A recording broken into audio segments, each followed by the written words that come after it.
समस्त को नमस्कार। जेतेबेले सरकार चाषी एवं चाष को नहीं दिशा ठीक न थाए सेतबेले चाषी मानकर दशा खराब पड़े जहाँ आज प्रमाण।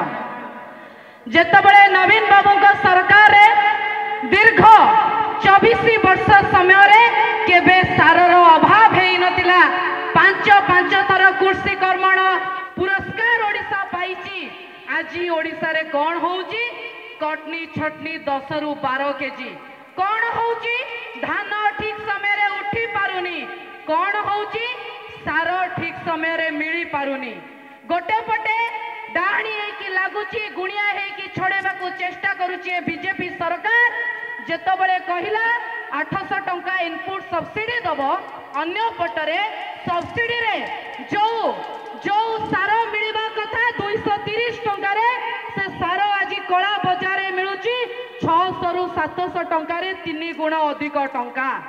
तेणु कही रखा चाहे प्रथम रु कही ए सरकार होची कदली गछ सरकार।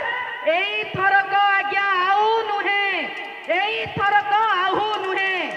चाषी माने होचंदी अन्नदाता ओडिशार लक्ष्मी जहाँ को नवीन बाबू मुंडे मुंडाई की रखिथिले।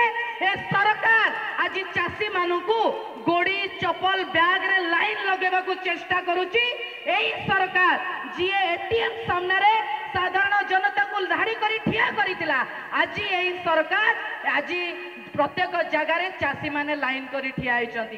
कही रखा चाहे जेतबेले महिला मानकर असुविधा हेले युव छात्र चाषी ओडिशार 4.5 कोटी जनसाधारण मौड़मणि नवीन पट्टनायक नेतृत्व में आसी एकत्रित होइचंती। आज चाषी भाई मानक पई युव छात्र महिला एकत्रित होइचंती। आगामी समय रे लड़ाई जोरदार हबो। जय नवीन जय शंख।